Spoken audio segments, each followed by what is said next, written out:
Hello, everyone, and welcome back. As always, I'm your girl, Candy Washington. And before we dive into today's episode, which is breaking down season 13 of The Real Housewives of Beverly Hills, talking about last night's episode, which was It's Not About the Pants. Sounds a lot like It's Not About the Pasta. But anyway, before we dive in, go ahead and like, subscribe, and share. And I want to quickly say hello to everyone. Hi, Barbara. Hi, Foxy. Hello, my candy canes. As you come into the room, be sure to drop your questions or comments where you're listening from and your candy canes. So with that, let's go. Hey, proud Texas lady. What is up, sweetheart? Welcome. All right, you guys, let's dive in. Okay, so I felt that the episode it was such a bummer because it started out so good. Like, I felt the episode started out high vibe. It was a moment. It was a key. The ladies were laughing. They were talking about sudden dating intervention. It was fun. It was a vibe. And I also thought that Magic Mike was the perfect amount of cheesy fun for the girls' trip, right? I didn't think it was over top. I didn't think it was too sexual. I thought it was what it is. You're in Vegas, it's Magic Mike, you're having fun, it's a girls' trip, it's not that deep, it's not that serious. Everything is choreographed and consented and consensual. So, you know what I'm saying? Like, I thought it was going to be such a vibe. But let's talk about the meltdown. So, this is what I think the core issue and disconnect that happened with Sutton and the rest of the girls at the meltdown.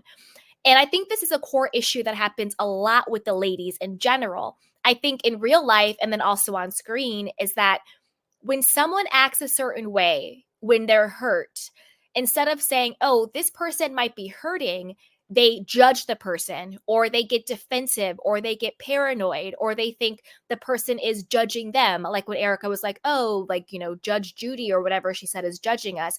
I don't actually think Sutton was judging them. I think Sutton wasn't able to communicate that she wasn't in a good place. And instead of communicating in a healthy way, she projected her pain or hurt onto other things. And I'll explain that more when we get to Sutton's slide of what I think is really going on here. But I think the main disconnect is that all of the ladies judged Sutton, and I think that Sutton did not communicate in an effective way how she was really feeling, if that makes sense. But most likely because she was judged first by Kyle, who I think is just ugh. Like, I can't stand Kyle. Like, I really can't. Like, her voice is irritating. When she asks questions, she's irritating. How jittery her body is irritating. Like, I just can't stand her. I really can't. But anyway, let's keep going. Now, I think that those memes that go around where it's like show villain versus actual villain? I think the show villain is Sutton, but I think the real villain is Dorit.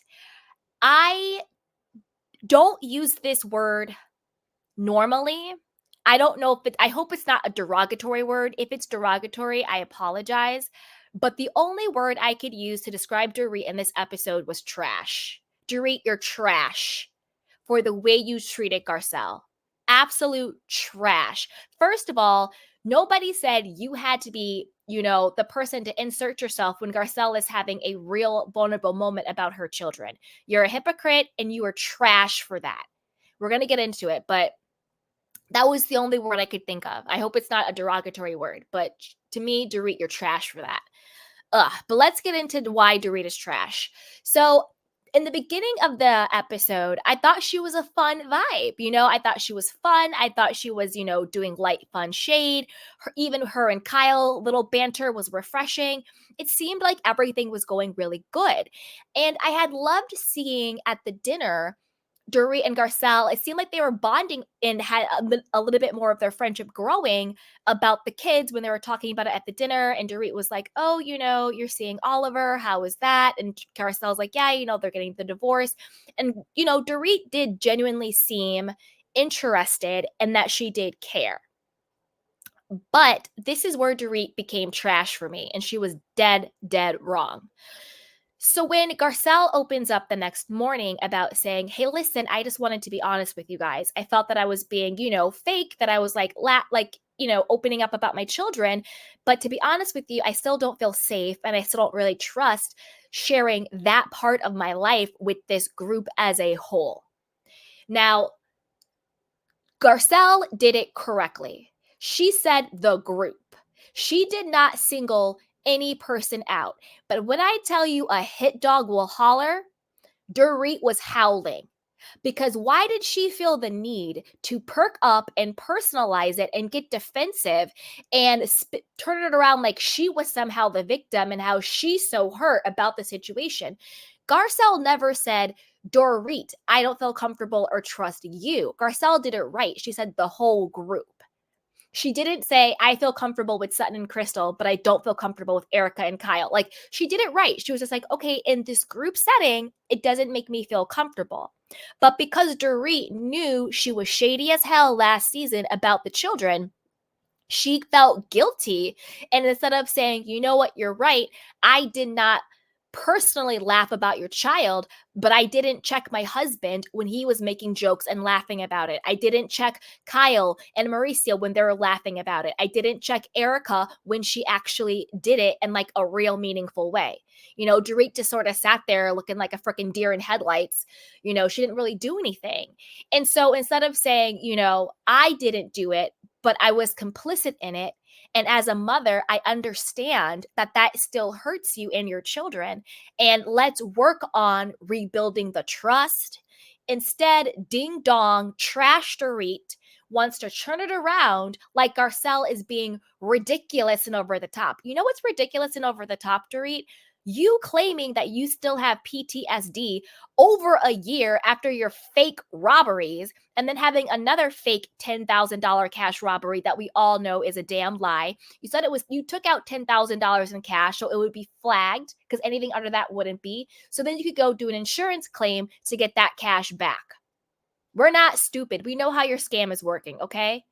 We know how your scam is working. So Garcelle doesn't get the grace to say, "Hey, this hurt my child." Jax is still dealing with this. We saw in the last 2 episodes, she was still dealing with Jax being, hurt and standoffish and talking about her parenting and how he was affected and needing attention, but not wanting to admit that he did. Like, she was struggling with her motherhood and her child. And you, Ding Dong Dorit, want to harp on your fake PTSD when you knew, in my personal opinion, that your husband was going to fake a robbery so you guys could get out of all the debt you have, and your PTSD is fake, and you're still doing scams. So you expect us to give you grace and understanding for something that happened over a year ago that you and your husband planned to happen and that you're faking PTSD about. So you still get to be hurt by that, right? But Garcelle needs to shut up and get over it. Dorit, you're trash. You're absolute trash for that. And the crazy part is, all of the other women understood where Garcelle was coming from. Kyle, even vile Kyle, had the sense enough to sit there and shut up and listen. Erica, and I'm going to get to Erica because I have a couple of things about Erica, but Erica knew to like sit there and say nothing because Erica knows she did a big misstep.